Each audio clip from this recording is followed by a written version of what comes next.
You're doing great. Okay, next I need you to try circular movements. This one's hard. But you need to accept the fact that she's no longer a part of your life. How do you expect me to stop looking for her? You can't imagine what Damian Ferrer is capable of doing. I definitely cannot accept that you sacrifice yourself for me. I simply can't. I know that's why you did it. I am stepping down as General Director of the Quadroon Group for health reasons.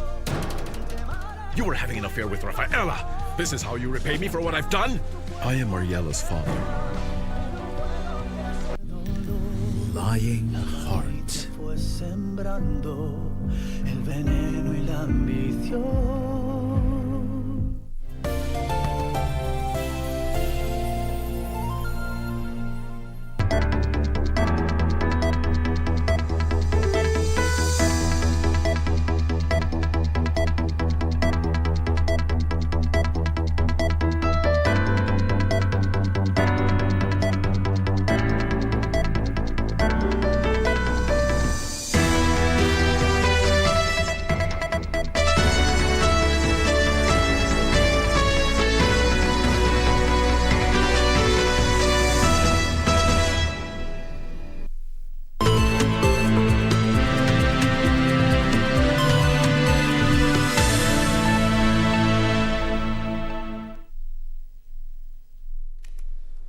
It is the 13th day of April 2022. Good afternoon and welcome. This is KBC Lunchtime News. Glad you could make the time. We have a comprehensive bulletin lined up here for you, and you can also be part of this conversation. Of course, we are live on Facebook, on Twitter, and even on YouTube, not forgetting our KBC app. Your comments, suggestions, or even where you are watching us from are highly welcome. My name is Ben Troy Njue. Anna Wangeshi will be our sign language interpreter for this live newscast. Now, straight to the news.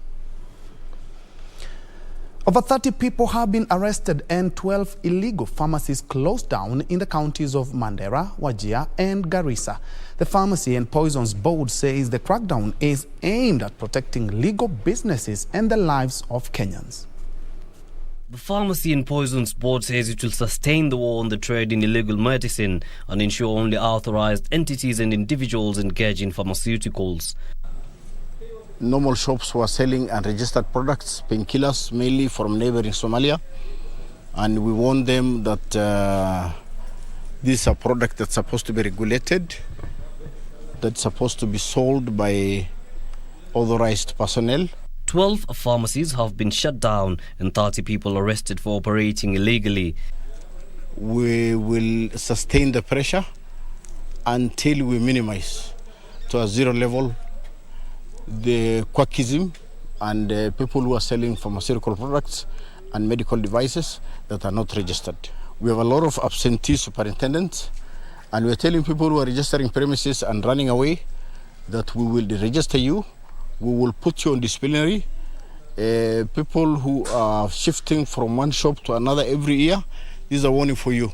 Pharmacy and Poisons Board Regional Officer Omar Ali Sheikh says lives must be protected and that the government will not take kindly any form of laxity from those charged with the responsibility of protecting the lives of Kenyans. Yusufar reporting for Lunchtime News. To Isiolo now, where the government has scaled up the ongoing security operation in Isiolo County to flush out armed herders who have forcefully invaded Isiolo grazing lands, consequently resorting to conflict. The latest attack in Burat area last Friday led to the loss of 9 lives, while 5 people are nursing gunshot wounds. Isiolo County Commissioner Geoffrey Omondin says the government has deployed additional security officers and 3 armored vehicles to effectively deal with the armed herders who have disregarded the directive to retreat back to their home counties. It is a reprieve for Burat residents in Isiolo County who have been living in fear over insecurity in the region. If they move peacefully and there is no resistance, then it will be okay. But if they resist and they use their illegal firearms to resist the movement, then we'll use our equipment which has been deployed there to remove them by force. So it will depend. Ndio nilikuwa nasema tukiongea lugha mzuri sisi pia naongea lugha mzuri.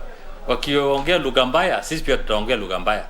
Omondin challenged the area leaders to engage elders and morans in the region for peace talks. Lengo langu kabisa, nataka wale criminals, wale wanakuja wanaua, wanaenda, wanatumia illegal firearms. Wale watu ambao wamepoteza maisha yao, washikwe, wastakiwe na mada. Hawezi kuua hapa, waende mahali pengine, waue, wazunguke wakiua watu na hakuna hatua inachukuliwa. Hiyo ndio tunasema tuna hapa ya kwamba paka hawa washikwe, wastakiwe kwa mada. He noted there are laid down regulations on how herders from neighboring regions should request for pasture and water from another community. Frederick Mwoki for Lunchtime News. Plans to upgrade Sangalo Institute of Science and Technology in Bungoma County to a national polytechnic are at an advanced stage. Principal Secretary for the State Department of Vocational and Technical Training, Dr. Margaret Mwakima, says that a legal order to this effect is already with the Attorney General. Speaking during the 6th graduation ceremony at Sangalo Institute of Science and Technology in Baringo County, Principal Secretary for the State Department of Vocational and Technical Training, Dr. Margaret Mwakima, disclosed plans to transform the institute to a national polytechnic were in top gear. Plans are at very advanced stage. We actually have done the legal order, which is with the Attorney General, for Sangalo Institute of Science and Technology to become a national polytechnic. Dr. Mwakima noting the move is aimed at making it a center of excellence for agricultural technology through investment in proper resources and manpower. The government is investing much more resources in modernizing and expanding technical and vocational institutions. It expects that we'll meet the human resource need of the industry and equip institutions with modern training equipment that match industry requirements. The department has identified 9 such institutions and earmarked them for elevation. Nancy Okwari, Lunchtime News. And from Bungoma, we now cross over to the coast, where the Ministry of ICT has organized the Connect Kenya Summit.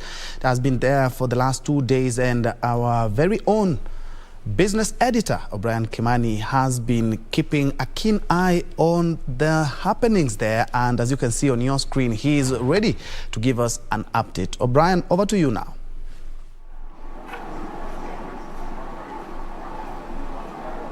Well, thank you very much, Ben Troy Njue back there in Broadcasting House. It is day 3 of the Connected Kenya Summit, and of course a lot of discussions have taken place here, including how to move the digital industry, the digital sector forward, here in Kenya, how to integrate more services within the space, and of course how to integrate the regional economies, through ICT. That's a conversation that we haven't had for quite a long time.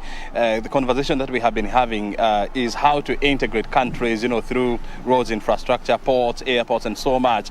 But a new narrative is emerging, how now all the 6 or are they 7 members of the East African community can integrate digitally. That's a very interesting conversation that happened this morning, and I'm now joined by the Principal Secretary in charge of ICT, Jerome Ochieng, and the CEO acting of ICTA, so that we can also have a little bit of more of this conversation. Thank you very much, indeed, bon appetit for your time. It is now day 3. If this meeting was to close today, what would be your take home? Mm-hmm. Well, thank you very much, O'Brien. And like you rightfully say, there is really great conversation going on in this particular space. This is the only forum that brings about all the industry players in the ICT sector together. And let me appreciate that based on the conversation we are having, we can see really a bright future for the ICT sector in Kenya. We've been going through basically our digital economy strategy, and the conversation we've been having, like yesterday, we had a whole conversation on issues relating to accelerating infrastructure development. This is very key, especially when we come to deployment of ICT solutions, because infrastructure, like you said, infrastructure is like a road. But then on top of that road, then we have the vehicles. So basically our applications are going to be on a reliable, affordable infrastructure. It's a conversation we've had both with the private sector and with government, and we are looking at how do we encourage this. Of course, there's the element of emerging technologies, and we had a very fruitful discussion in terms of how does Kenya leverage on emerging technologies. We are talking about artificial intelligence. We are talking about blockchain. All these conversations are going on very well. Today, we've had a very good day where we are discussing issues relating to digital skills. That as technology changes, as new technology emerges, do we have the requisite skills to be able to sustain, to be able to develop, and to be able to be part and parcel of these emerging technologies? And I think we have had very candid discussions with the industry players, and they've given proposals in terms of where do we need to reskill, for example? What are some of the skills that need to be developed in the market, so that even our institutions of learning, and when they are churning out graduates, they are churning out graduates who are ready for the market. Of course, issues relating to cybersecurity also come into play. Again, we have all those issues relating to online child protection. As we talk about digital learning and our children having access to the internet, is it safe for them? You know, this is an area whereby we are having very candid discussions and looking at how to solve these particular problems. Very good. Another issue that has been raised by the private sector is how government can automate more of its services. Of course, the government has been commended for the services that have so far been digitized through Huduma centers and so much. So what do we need to do more to ensure that more government services, are digitized? Yeah. Very good. Just to continue emphasizing, first step is infrastructure. That we need to continue developing more infrastructure so that connectivity is almost, the digital divide is almost brought to zero. Everybody has access to internet. And for that matter, then, we also now need to look at business processes in re-engineering, whereby I know during the conversation there was a lot of complaints about government bureaucracies, and in the process of automating, we also automated the bureaucracies. The only way to eliminate that is to do a business process re-engineering and actually look at some of the elements or some of the steps within processes of government that can actually be removed, so that technology now takes the center role within the processes. So we need to look at infrastructure development, provision of affordable internet connection, and also the element of many more government institutions re-engineering their processes. And of course, as a ministry, we take a very leading role in this, that we are able to support, we are able to give technical advice, and to be part and parcel of the business processes engineering within the various government institutions. Another issue that has come up is the fact that, despite the fact that, the national government has really digitized a lot of its services, the county government, on the other hand, are lagging behind when it comes to offering or moving their services online. As the ICT authority, I want to hear from you, Dr. Kiprono. What are you doing or are you working with the county governments to ensure that more services are brought closer to people through IT services? All right, thank you. Let me first of all say here that we are here on a very serious discussion. On this forum, we have over 1,200 participants, ICT professionals, and the captains of the industry. And this time around, we have also attracted other professionals like finance, the auditors are here, and the HR are here, because we believe that we need to work together as professionals in this field to deliver. On the issue of the county automation, when the county started, we had a county roadmap to really assist and facilitate the counties to really take up this issue of automation. And at the initial stages, we provide them with some equipment. I remember we gave every county 10 computers to start up. And then we arrange county forums where we meet as ICT professionals from the county and then from the national government. And the forum is there. And going forward in our national ICT master plan, we have really made sure that we assist counties to accelerate digitization. So there is a forum and there is a whole program to automate the critical processes of the county, revenue processes, and HR processes, among others. And we believe that going forward with this particular arrangement, the counties will be facilitated because they will be also be able to get the technical expertise from the national government and especially from the ICT authority and the Ministry of ICT so that they can upscale the automation level in the counties. You know, another issue that came up is the fact that, you know, the informal sector in Kenya is the ICT levels, you know, or ICT knowledge levels within the informal sector in Kenya is still very, very low. And when you have a situation whereby the informal sector is the largest employer in this country, it means that there is a significant portion of Kenyans that are completely IT illiterate. As an authority, are you also working with other government agencies to see how you can upscale IT knowledge levels within the informal sector? All right, it is true, and I think when you look at the crowd of IT, I think when they all became one and the issue of the learning space really grow, you get there are so many upcoming ICT professionals from different sectors who need to be supported. And really for the economy to grow, we need to tap on this particular skill and this workforce. So one of the things we are really planning as ICT authority through the master plan is to make sure that we also engage them through different infrastructure, which will deploy really to make sure that we get that particular workforce in terms of infrastructure. And then we move forward to really train them because we need to build those digital skills. Through the Ministry of ICT and ICT Authority, we have also tried as much as possible to really pick the graduates from the university through the program called the PDTP program. And it has really assisted the government in getting those very sharp graduates who are in the market. And then we sharpen their skills so that they are able to assist us around the economy. So in terms of structures and approach, in reaching them and assisting them, I think the government has put up some structures, and even in the master plan, it's well elaborated how we can reach those particular untapped skills. Very well. Before I let you go, I also want to hear from the peers. How do we ensure that the deliberations, the thought that have been that are coming out of this conference, you know, are integrated within our IC? That has been our business editor, O'Brien Kimani, there engaging two of the best in the ICT, including ICT Principal Secretary Jerome Ochieng. You do remember that ICT Authority has organized that ICT summit that is bringing together all the stakeholders, all the players in the ICT industry in the country.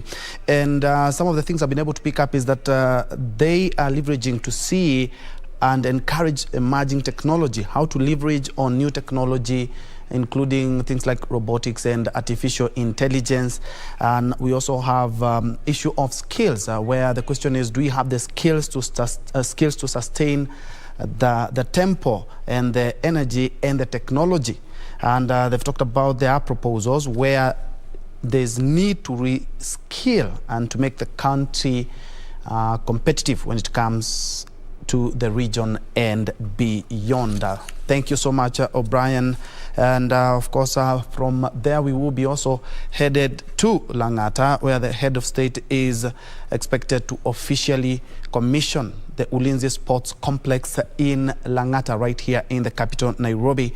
That was commissioned, or the groundbreaking ceremony was on 28th of October 2020. In about 1.5 years or two, the complex is done. That will help our military officers and our disciplined forces to do their training and also do their matches and their games there as well. But we'll be crossing over there as soon as we have that live feed.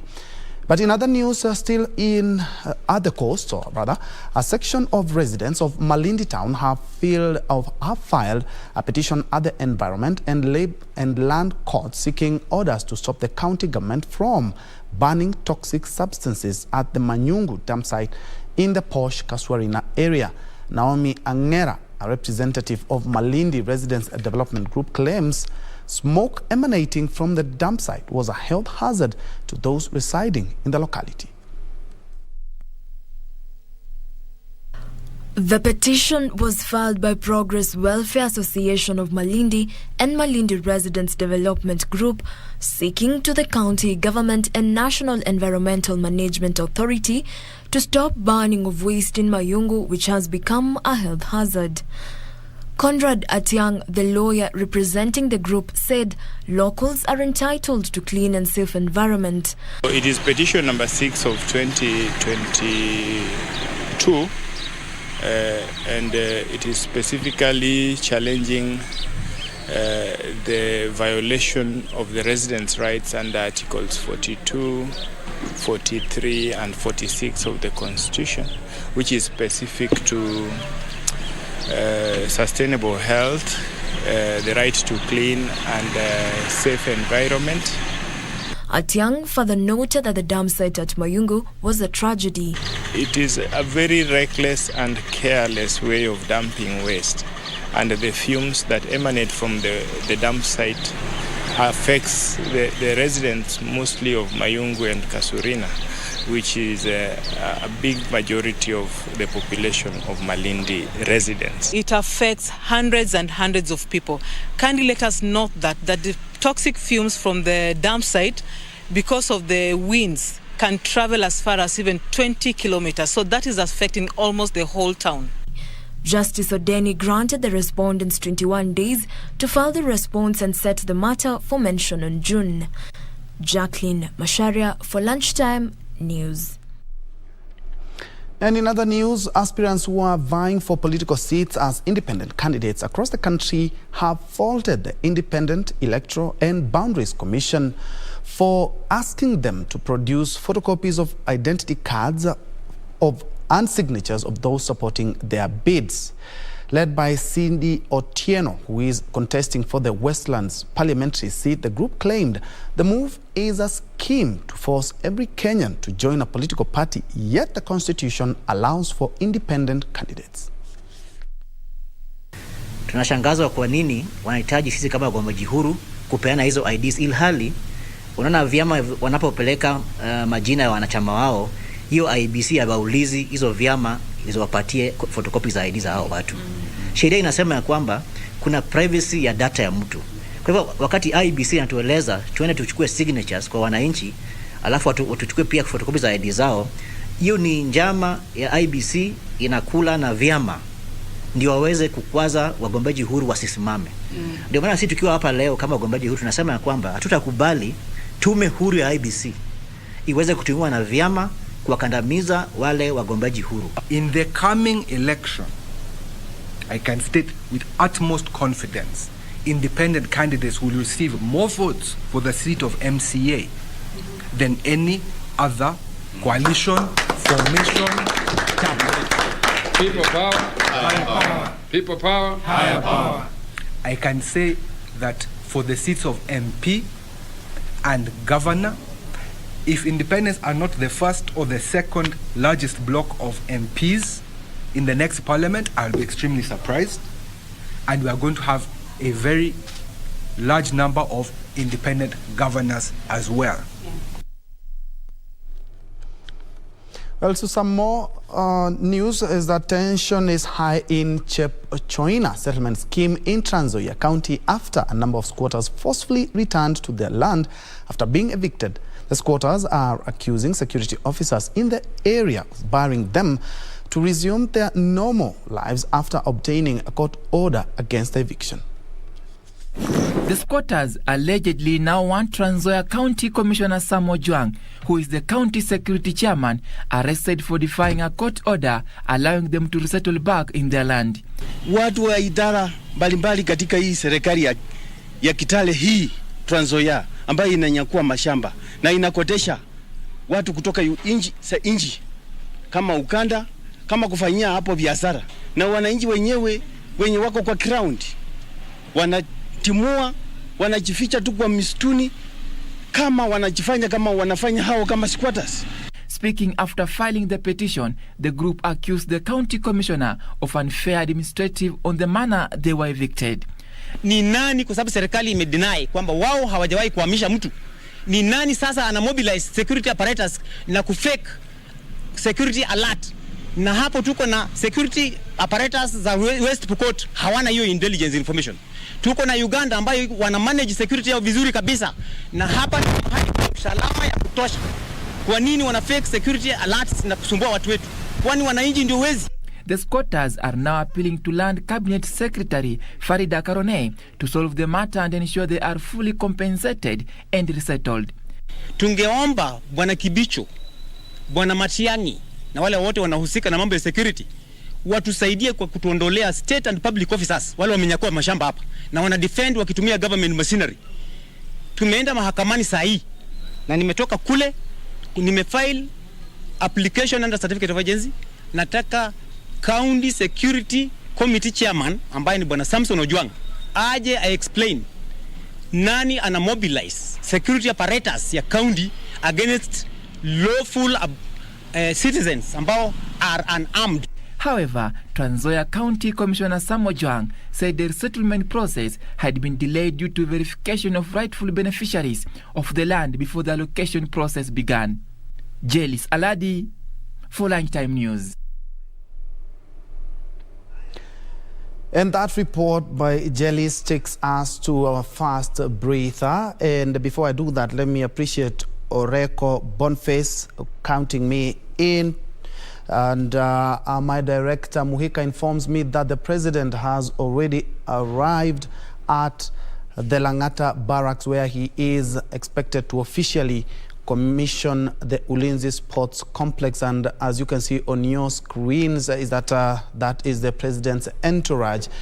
Remember, this is a facility that is expected to help our men and women in uniform, including Ulinzi Stars, which plays in the Football Kenya Federation FKF League, and also going to help in matters indoor sports. Our boys and girls are very good when it comes to continental and worldwide showpieces. As you can see, that is President Uhuru Kenyatta live from the Langata barracks, where we know very well that it's one of the barracks that has given the boys and women in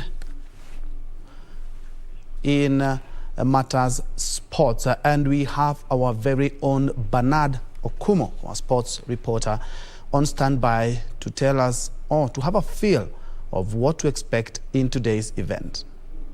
Ben Troy Njue from the broadcasting house. We are here at the Langata barracks, where the Ulinzi Sports Complex is being opened today by His Excellency President Uhuru Kenyatta, who has already made his way to the facility where the 7,500 sporting facility is being commissioned. And of course, this particular stadium is built on the 35,000 acres piece of land here, the Langata barracks. And of course, a little bit of history of the Langata barracks.